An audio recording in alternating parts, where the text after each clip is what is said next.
Please subscribe to my channel for more video. Please like and share.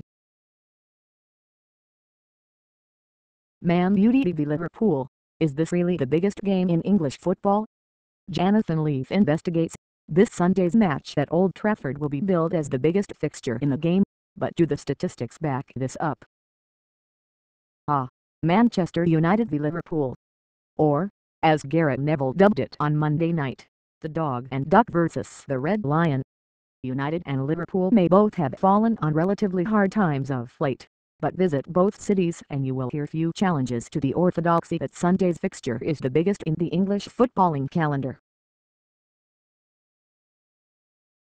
On one level, it has everything.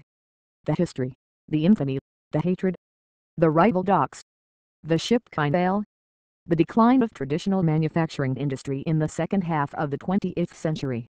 Gabriel Heinze. The scars run deep.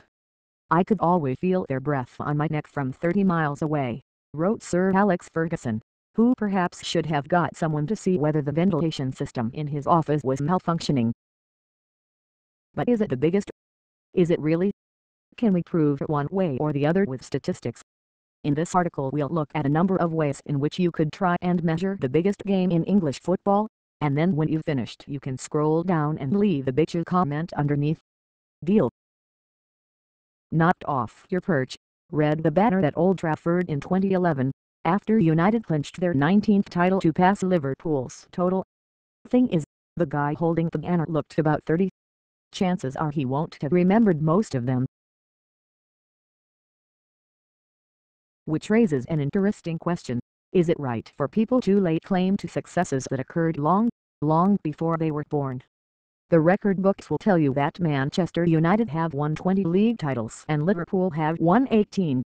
The trouble is that nobody alive can recall the 4 titles Liverpool won in the early 20th century, or the 2 United won in an era when it was still customary for managers to wear bowler hats. So for our tally of trophies, we've set a cut-off point of the Second World War.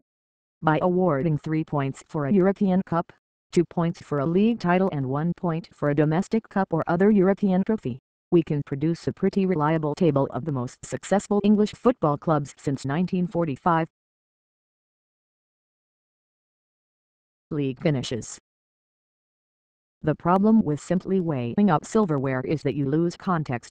United and Liverpool may be the 2 most decorated clubs in the country, but it doesn't necessarily follow that United v Liverpool has always been the biggest fixture in the calendar. The following graph illustrates the point.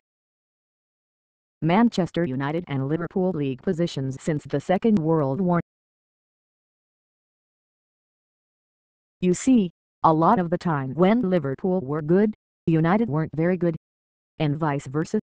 In 1959, Liverpool chairman T.V. Williams approached Huddersfield Town manager Bill Shankly and asked, "Bill, how would you like to be the manager of the best team in the country?" "Why? Has Matt Busby packed up?" Shankly replied. By the time Shankly was done, of course, United were in the second division, and wouldn't win the league again for another 2 decades.